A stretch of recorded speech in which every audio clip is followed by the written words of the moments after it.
Hi అండి. Welcome to అత్తమ్మ చేతి రుచులు. నేను మీ మాన్య. ఈరోజు వీడియోలో ఎగ్ ఆమ్లెట్ ఎలా చేయాలో చూద్దాం. కావలసిన ఇంగ్రీడియంట్స్: ముందుగా ఒక బౌల్లోకి 2 ఎగ్స్ని పగలగొట్టి వేసుకోవాలి. నెక్స్ట్ ఇందులోకి ఒక పెద్ద ఆనియన్ కట్ చేసి వేసుకోవాలి. ఇందులోకి ఒక గుప్పెడంతా కొత్తిమీర మనం యాడ్ చేసుకోవాలి. చిన్నగా కట్ చేసి వేసుకోవాలండి ఆమ్లెట్లోకి. ఇప్పుడు మనం ఆమ్లెట్కి సరిపడా టేస్ట్ తగినట్టుగా సాల్ట్ యాడ్ చేసుకోవాలండి. నెక్స్ట్ నేను ఇక్కడ కారం పొడి వేసుకుంటున్నాను, పావు టీ స్పూన్.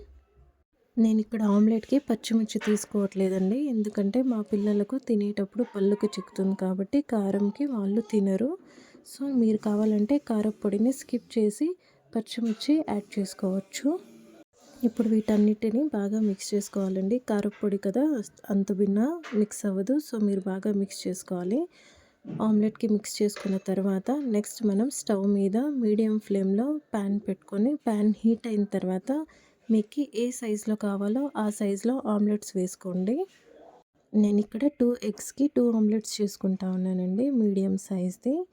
ఇప్పుడు ఆమ్లెట్ అనేది కొంచెం లైట్గా ఉడికిన తర్వాత ఆమ్లెట్ అనేది కాగిన తర్వాత మనం దీనికి చుట్టూ ఒక 1/2 టేబుల్ స్పూన్ అంతా ఆయిల్ వేసుకోవాలి, లేదంటే ఆమ్లెట్ సరిగ్గా లేవదండి. సో ఆయిల్ వేసిన తర్వాత ఒక హాఫ్ బాయిల్ అయిన తర్వాత మళ్ళీ మనం దీనిని ఇంకో సైడ్కి తిరిగేసుకొని మంచిగా 2 సైడ్స్ అనేది ఆమ్లెట్ని కాలనివ్వాలండి. కాలిన తర్వాత ఆమ్లెట్స్ని తీసి సర్వ్ చేసుకోవడమే. వేడి వేడి ఆమ్లెట్స్ని మనం టిఫిన్స్లోకి, లంచ్ ఇంకా డిన్నర్కి కానీ యూస్ చేసుకోవచ్చండి. ఒకసారి ఇలా ట్రై చేసి చూసారంటే మీరే మళ్ళీ తినాలని ఎప్పుడు చేసుకుంటారండి. మీరు ట్రై చేసి టేస్ట్ ఎలా ఉందో చెప్పండి. Please do like, share and comment. Thank you.